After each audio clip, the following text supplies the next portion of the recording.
Hampir semua orang pernah mendengar hukum karma. Ada yang percaya, ada yang tidak percaya. Karma bukanlah sebuah kepercayaan tentang sebuah hukuman atau ganjaran yang dipikirkan oleh banyak orang. Karma adalah tentang hukum, sebab, dan akibat. Artinya adalah apa yang kita lakukan di masa lalu akan berpengaruh dengan nasib kita hari ini. Apa yang kita lakukan hari ini akan mempengaruhi masa depan kita. Entah apa yang kita lakukan, baik ataupun buruk, semuanya mempunyai relasi sebab dan akibat. Karma juga berarti bahwa setiap hal tidak ada dengan sendirinya. Setiap hal ada penyebabnya. Nah, inilah beberapa hal tentang hukum karma yang perlu kita ingat dalam hidup kita. Yang pertama adalah hukum memanen.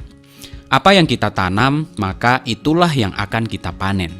Sama seperti seorang petani menanam benih, kemudian mengharapkan masa panen. Apa yang para petani itu tanam adalah yang mereka petik. Orang yang menanam padi, maka ia akan memanen padi juga.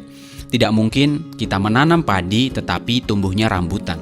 Perlakuan apa yang kita lakukan kepada orang lain, maka perlakuan itu pula yang akan kita dapatkan dari orang lain.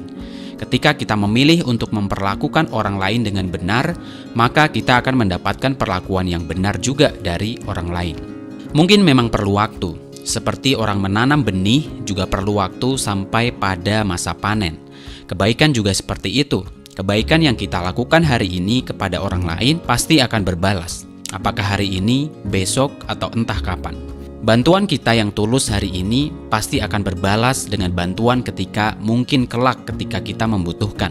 Jadi bersikaplah baik dan sopan kepada orang lain, karena tindakan kita kepada orang lain akan kembali kepada diri kita. Yang kedua adalah hukum air mengalir. Air mengalir dari titik yang tinggi ke titik yang rendah. Maksudnya adalah kita tidak bisa bersikukuh bahwa diri kita hebat, besar, paling pintar, paling tinggi, diri kita merasa paling bisa, dan lain sebagainya. Jika kita ingin mendapatkan banyak hal, entah itu ilmu, uang, atau kebaikan, maka kita harus memiliki kerendahan hati. Kita harus bersedia mengakui kondisi kita apa adanya. Jika kita butuh bantuan, akuilah bahwa kita memang butuh bantuan, sehingga orang lain bersedia membantu. Jika kita memang miskin dan tidak punya uang, akuilah bahwa kita miskin. Jangan berlagak sok kaya atau sombong dengan cara berhutang. Jika kita memang bodoh dan tidak tahu apa-apa, akuilah bahwa kita memang bodoh dan gak tahu apa-apa. Jangan jadi orang yang sok tahu atau sok pintar. Seringkali sebuah solusi dari sebuah permasalahan datang ketika kita mengakui bahwa diri kita memang tidak mampu lagi mencari solusi itu. Seringkali doa-doa yang kita panjatkan kepada Tuhan menjadi terkabul ketika kita memperluas kerendahan hati kita di hadapan Tuhan. Jadi terimalah diri kita apa adanya, akui segala kekurangan kita. Jangan jadi orang yang sok-sokan.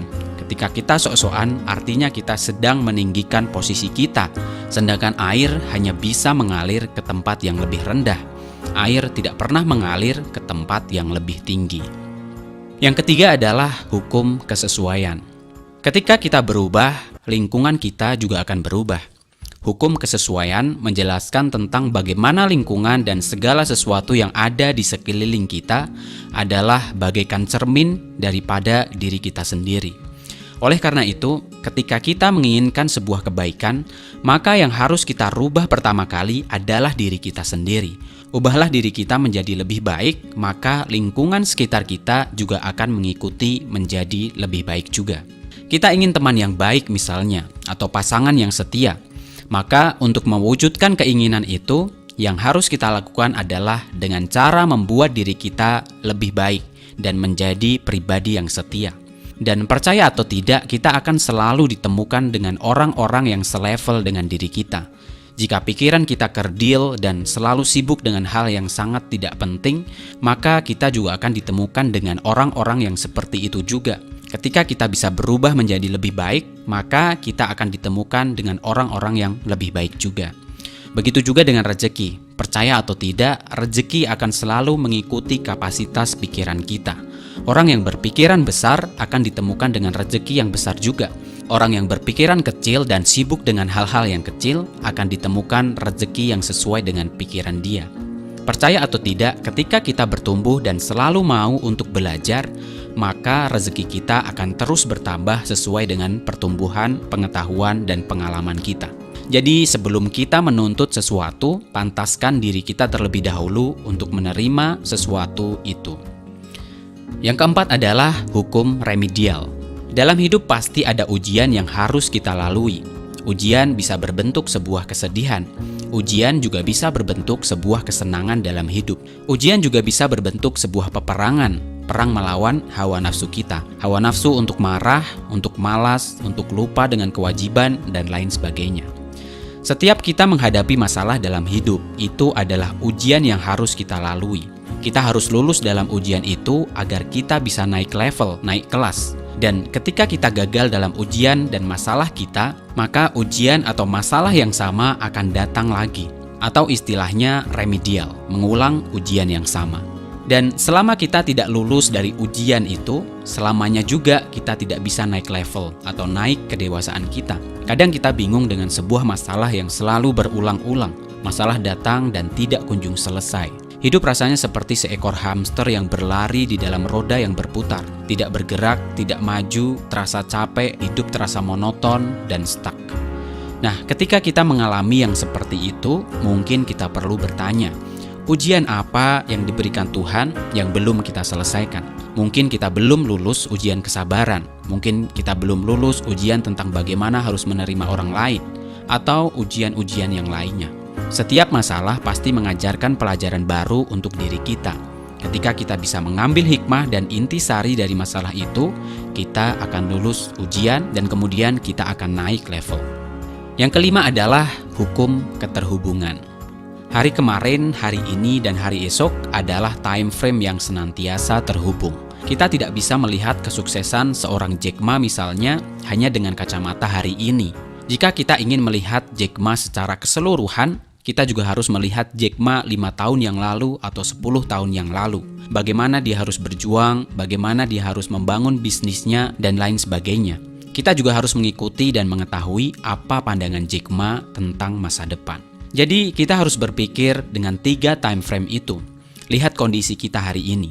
Apakah hari ini kita sudah seperti yang kita impikan? Dan kemudian ingatlah apa yang sudah berlalu. Peristiwa ketika kita sedih, peristiwa ketika kita tidak punya uang, peristiwa di masa lalu ketika kita dibully, dan lain sebagainya. Dan dengan modal itu, kemudian kita membuat impian dan rencana untuk masa depan. Kondisi kita di masa lalu bisa sebagai sebuah penyemangat bagaimana dulu teman-teman membuli kita. Kita buktikan bahwa kita bisa. Nah, itulah beberapa hukum karma yang perlu kita pelajari dalam hidup kita. Kita akan memanen apa-apa yang kita tanam. Kebaikan berbuah kebaikan. Cinta akan kembali berbuah cinta. Sebaliknya, kebencian akan mendatangkan kebencian juga. Kita juga harus lulus dalam setiap ujian hidup. Itulah satu-satunya cara mengupgrade level kehidupan kita. Tidak ada cara lain.